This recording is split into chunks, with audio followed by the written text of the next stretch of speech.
உளுந்து வடை, பருப்பு வடை, பிரெட்டு பஜ்ஜி, மசால் போண்டா, முட்டை போண்டா, பழ பஜ்ஜி, இனிப்பு பஜ்ஜின்னு எல்லாமே இருக்கா. ஒரு 15 ஐட்டம் வச்சுருக்காங்களா. வாரத்தில் 3 நாள் தக்காளி சாப்பாடு வச்சு சாப்பிடுவேன். அப்போ எனக்கு ரத்தத்தில் அந்த பொருள் வந்து சேர்ந்துருது, எனது நோய்கள் குணமாகுது. புரிஞ்சுங்களா. காலையில் முருங்கைக்காய் சாம்பார், மதியம் முருங்கைக்காய் சாப்பாடு, சாயந்தரம் முருங்கைக்காய் சாப்பாடு கொடுக்குறேன்.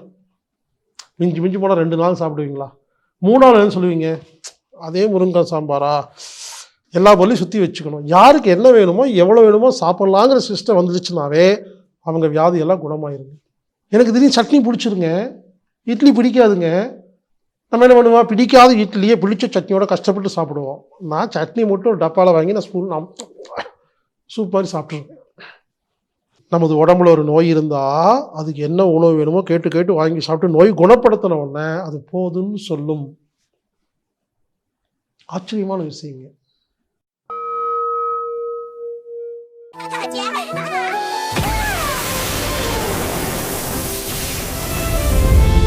ஆர்எஸ்பி பானம் அம்மி தற்சார்பு சந்தையில் கிடைக்கும். நீங்கள் வாங்கி பயன்படுத்தலாம்.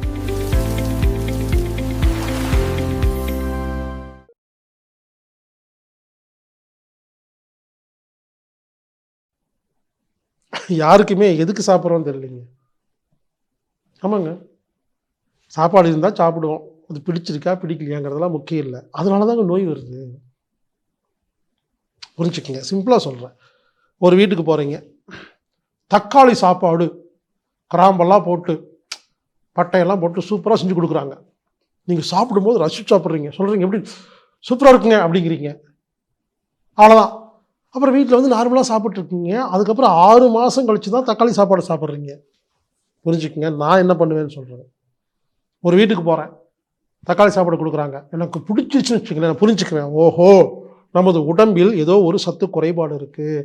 அது வந்து அந்த தக்காளி, அந்த பட்டை, கிராம்பு, அந்த அந்த அந்த காம்பினேஷனுக்கு தான் இது வந்து அடங்குது அப்படின்னு புரிஞ்சுக்கிட்டு என்ன பண்ணுவேன், எங்கள் வீட்டுக்கு வந்துட்டு நான் என்ன பண்ணுவேன், வாரத்தில் 3 நாள் தக்காளி சாப்பாடு வச்சு சாப்பிடுவேன். அப்போ எனக்கு ரத்தத்தில் அந்த பொருள் வந்து சேர்ந்துருது, எனது நோய்கள் குணமாகுது. புரிஞ்சுங்களா. இன்ஃபேக்ட் சொல்லப்போனால் உங்களுக்கு பிடிச்ச உணவு மட்டுமே 3 நேரம் சாப்பிட்டாலும் நோய் குணமாகுங்க. சில குழந்தைகள்லாம் பாருங்க, 3 நேரமும் தோசை கொடுத்தா சாப்பிட்டே இருக்கும். அம்மா கம்ப்ளைண்ட் பண்ணுவாங்க, என் பொண்ணுக்கு ஏதோ வியாதி வந்துருச்சு போல் இருக்கு, தோசை மட்டும்தான் சாப்பிட்றா, வேறு எதுவுமே சாப்பிட்றதில்ல அப்படின்னு அந்த பொண்ணை பார்த்து அப்படியே பரிதாபப்பட்ட ஐயோ அப்படின்ட்டு இருப்பாங்க. ஆனால் இந்த அம்மாவுக்கு எல்லா வியாதியும் இருக்கும். இவங்க இட்லி தோசை பொங்கல் சப்பாத்தின்னு வெளுத்து வாங்கிட்டு எல்லா நோயோடு இருப்பாங்க. அந்த குழந்தை 3 நேரமும் சட்னி கூட வைக்காமல் தோசையை மட்டும் சாப்பிட்டு நல்லா இருக்குங்க. ஏன்னா அந்த குழந்தைக்கு ரத்தத்தில் எந்த பொருள் இல்லையோ அது தோசையில் இருக்குது, கரெக்டாக சாப்பிடுறது நல்லா இருக்குதுங்க. ஆக்சுவலாக குழந்தைகளும் ஞானிகள் மட்டும்தாங்க ஒழுங்காக சாப்பிட்றாங்க. நம்ம யாருமே ஒழுங்காக சாப்பிட்றது இல்லைங்க. ஆமாங்க, நான் என்னவோ சொல்ல வரேன், உங்களுக்கு புரிஞ்சுதுங்களா. இப்போது நான் ஒரு கான்செப்டாக உங்களுக்கு புரிய வைக்கிறதுக்கு பேசிகிட்டு இருக்கேங்க. ஒரு பேக்கரிக்கு போங்க, டீ கடைக்கு போங்க, உளுந்து வடை, பருப்பு வடை, பிரெட்டு பஜ்ஜி, மசால் போண்டா, முட்டை போண்டா, பழ பஜ்ஜி, இனிப்பு பஜ்ஜின்னு எல்லாமே இருக்கா. ஒரு 15 ஐட்டம் வச்சுருக்காங்களா. அங்கே நின்று வேடிக்கை பாருங்கள், தத்துவம் புரியும் உங்களுக்கு. ஒருத்தர் வருவார், நான் உளுந்து வடை இருக்கா அப்படி, இல்லைங்களா, அங்கே 15 இருக்கும், அதெல்லாம் பார்க்க மாட்டார். இல்லையா, உளுந்து வடை சாப்பிட்லான்னு வந்தேன் அப்படின்னு டீ சாப்பிட்டு போயிடுவாருங்க. ஏன் அவ்வளோ 10 இருக்குல்ல, வாங்கி சாப்பிட வேண்டியது தானே. இன்னொருத்தர் வருவார், உளுந்து வடை தான் இருக்கா, பருப்படை சாப்பிட்லான்னு வந்தங்க பாருங்க. புரிஞ்சுக்குங்க. அப்போது யாருக்கு உளுந்து வடை பிடிக்குதோ உளுந்து வடையில் உள்ள சத்து இவர் குறைபாடுன்னு அர்த்தங்க. ஆமாங்க, நீங்கள் கேட்டு பாருங்களேன், உளுந்து நிறைய சாப்பிட்றவங்களுக்கு அவங்க உடம்புல ஒருவேளை பித்தப்பையில் கல் இருக்கலாம். உடனே உளுந்து வடை பிடிச்சாவே கல்லுன்னு சொல்ல வரலைங்க. பித்தப்பை வேலை செய்யறதுக்கு உளுந்து வடை ஹெல்ப் பண்ணும். பருப்போட புரோட்டீன். புரிஞ்சுங்களா. அப்போது இப்படி எல்லா ஹோட்டல்லையும் எல்லா வீட்லேயும் நிறைய உணவு இருக்குதுங்க. சில பேர் ஏன் ஒரு விரும்பி சாப்பிட்றாங்கன்னா, இவரோட உடல் வாகு, இவரோட வேலை, இவரோட மைண்டுக்கு தகுந்த மாதிரி உணவுகள் மாறும். ஒருத்தர் கோவப்பட்டே இருக்கிறாருன்னா புளிப்பான உணவெல்லாம் அதிகம் சாப்பிடுவார், அப்போ தான் அந்த கோபம் குறையும். புரிஞ்சுக்குங்க. நான் என்ன சொல்ல வரேன்னு புரிஞ்சுக்கிறேன். கான்செப்டை புரிய வைக்கிறேங்க. உங்களுக்கு உங்கள் நாக்குக்கு எந்த உணவு, எந்த பழம், எந்த காய்கறி, எந்த உணவு பிடிக்குதோ அதில் இருக்கிற சத்து உங்கள் ரத்தத்தில் குறைபாடு. எந்த உணவு பிடிக்கவில்லையோ அந்த சத்து உங்களுக்கு உடம்பில் அபரிமிதம், சர்ப்ளஸ். பாருங்க எவ்வளோ பெரிய தத்துவங்க, சிம்பிள் தத்துவங்க. ஒன்று பண்ணுங்க, யாருக்காவது வந்து ஒரு வேளை உங்களுக்கு முருங்காய் சாம்பார் பிடிக்குன்னு வச்சுக்கோங்களேன். முருங்காய் சாம்பார்னா விரும்பி சாப்பிடுங்க. எங்கள் வீட்டுக்கு வாங்க, எங்கள் வீட்டில் 7 நாள் தங்குங்க.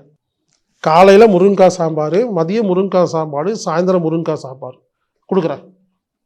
மிஞ்சி போனால் 2 நாள் சாப்பிடுவீங்களா?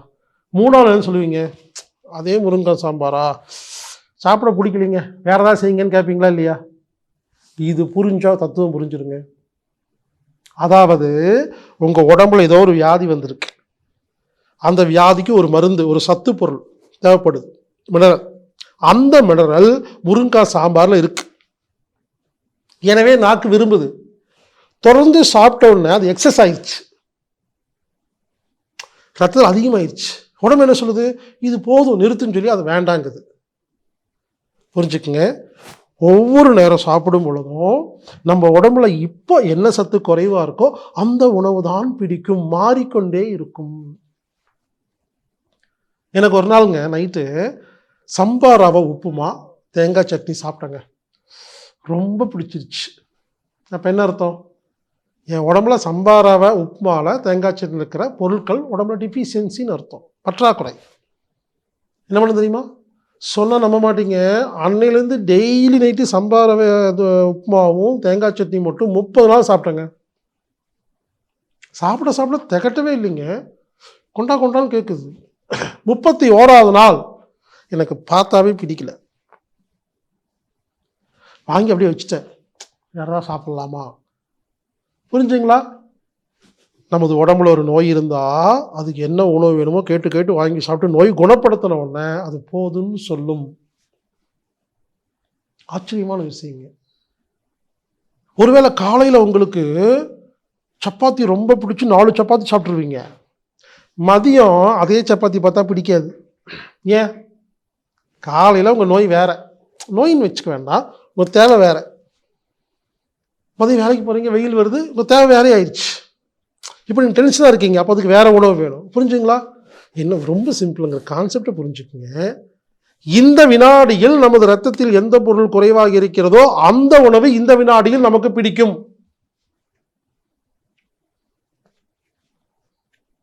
ஒரு பேக்கரி போகிறீங்க, ஒரு வெஜ்ஜு பப்ஸ் வாங்கி சாப்பிட்றீங்க, சூப்பராக இருக்குது, வா அடிக்கடி வந்து சாப்பிட்ணுன்னு. நாளைக்கு போய் சாப்பிடுங்க, பிடிக்காது உங்களுக்கு. கட்லெட் வாங்கியிருக்கலாமோ, சமாச்சா சாட் வாங்கியிருக்கலாமோன்னு தோணும். நான் சொல்கிறது நீங்கள் வாழ்க்கையில் நடந்துட்டுருக்கிற விஷயந்தான்.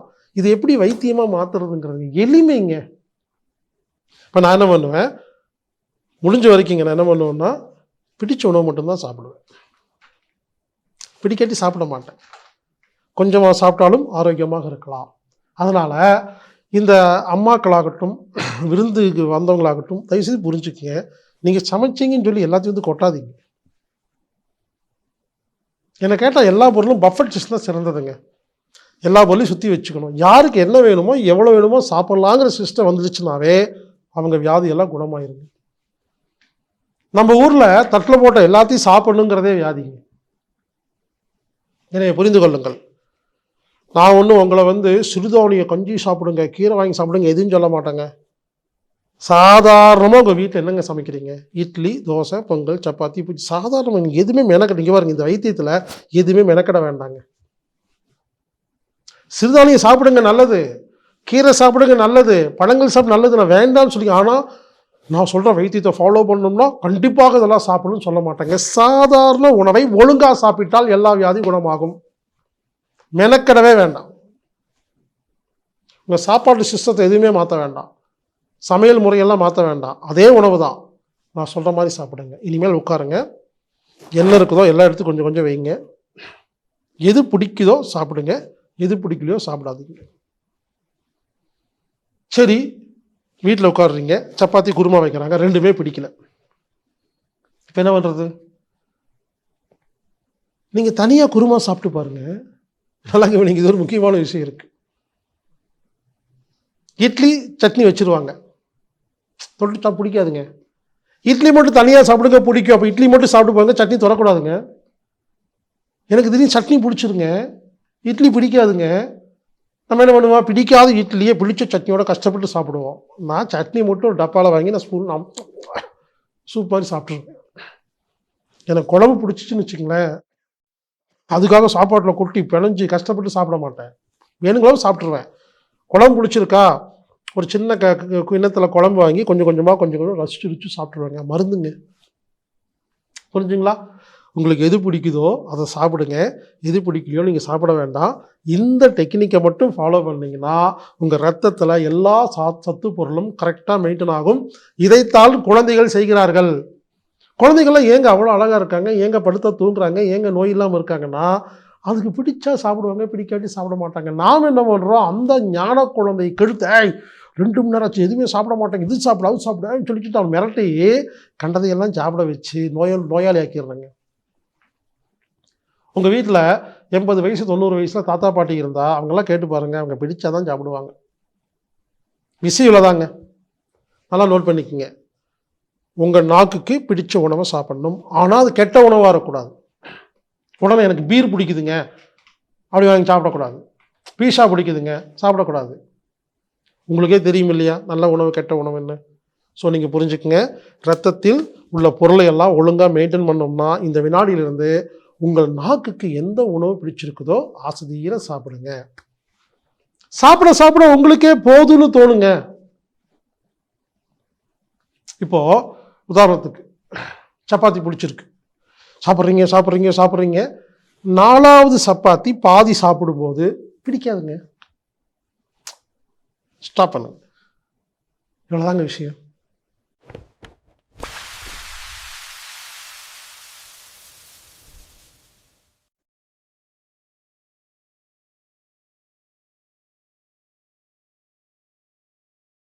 நினைச்சதை அடையிறது எப்படி, வெற்றி பெறது எப்படி? அதாவதுங்க, ரோண்டா பைன் அப்படின்னு ஒருத்தங்க இருக்காங்க. இவங்க த சீக்ரெட் அப்படின்னு ஒரு புத்தகம் எழுதியிருக்கிறாங்க, ஒரு வீடியோ போட்டிருக்காங்க. அதாவது நாம எண்ணங்கள் மூலியமாக நாம் எப்படி ஒரு காரியத்தை நிறைவேற்றுறது அப்படின்னு. இது சம்பந்தமா நான் 27 வருஷமா பிரச்சாரம் பண்ணிட்டு இருக்கிறேங்க. பலவிதமான கோணங்கள்ல பலவிதமான எடுத்துக்காட்டோட சொல்லிட்டு இருக்கிறேங்க. ஆனா பல பேருக்கு புரியல, நம்ம என்ன சொல்றோம்னு புரியல. தம்மண்ண செட்டின்னு ஒருத்தர் இருக்கிறாரு. எப்படி ஆங்கிலத்தில் ரோண்டா பைன் இருக்காங்களோ, நம்ம ஊர்ல தம்மண்ண செட்டிங்க அவர் எழுதின புத்தகங்கள்லாம் நடுமணம் சம்பந்தமா, வெற்றி சம்பந்தமாங்க. அவர் எங்க எல்லாருக்கும் குருநாதர் அவரு தாங்க, தம்மண்ண செட்டி. அவரது புத்தகங்கள்லாம் வாங்கி படிச்சு பாருங்க, எல்லாம் பாசிட்டிவா இருக்கும். அதனால ரோண்டா பையன் அவர்கள், எனது கருத்துக்கள், தம்மண்ண செட்டி அவர்களின் தத்துவங்கள் இதெல்லாம் அடங்கின மொத்த சப்ஜெக்ட். அதாவது சீக்ரெட்டை முழுமையா புரிந்து கொள்வதற்காக ஒரு முழுமையான வகுப்புங்க. 10 நாள் ஆன்லைன் வகுப்பு. இந்த வகுப்பு 8வது மாசம் 8வது நாள் 8 மணிக்கு நைட்டு இந்த வகுப்பு ஆரம்பிக்குதுங்க. 888 அப்படிங்கிற ஒரு தத்துவத்தின்படி பிரகாரம். எனவே இந்த வகுப்பு ஆகஸ்ட் 8ஆம் தேதி ஆரம்பிச்சு 17ஆம் தேதி வரைக்கும் நடக்கும். இப்பெல்லாம் முதல்ல பாத்தீங்கன்னா ஒரு குறிப்பிட்ட ஆன்லைன் கிளாஸ் அந்த குறிப்பிட்ட டைம்ல மட்டும்தான் ஒளிபரப்பாகும், மற்ற நேரத்தில் பார்க்க முடியாது. ஆனா இப்ப என்ன பண்ணிருக்கிறோம்னா, இப்ப 8 மணிக்கு ஈவினிங் ஓபன் ஆகுதுன்னா அடுத்த நாள் 8 மணி வரைக்கும் 24 மணி நேரத்துல நீங்க எத்தனை முறை வேணாலும் அதை பார்த்துக்கிற மாதிரி ஏற்பாடு பண்ணியிருக்கிறேங்க. இந்த வகுப்புக்கு கட்டணம் 1888 ரூபாய். ஆமாங்க, இந்த வகுப்புல நீங்க பதிவு பண்ணணும்னா anatomictherapy.org வெப்சைட்ல போய் ப்ரோக்ராம் ஃபைண்டர்ல இன்ஃபினிட்டி ஆஃப் மேனிஃபெஸ்டேஷன் அப்படின்னு டைப் பண்ணீங்கன்னா உங்களுக்கு அந்த லிங்க் வரும். நீங்க லிங்க் வாங்கிட்டீங்கன்னா நீங்க இந்த வகுப்புல நீங்க கலந்துக்கலாம். ஒருவேளை ஆன்லைன் வகுப்புல, அதாவது ஆன்லைன் புக்கிங் செய்ய தெரியாத நபர்கள் 8220667120 அப்படிங்கிற எண்ணுக்கு தொடர்பு கொண்டு கலந்துக்குங்க. நீங்களும் உங்க வாழ்க்கையில ஜெயிக்கணும்னா கற்றுக்கொள்ளுங்கள் மேனிஃபெஸ்டேஷன்.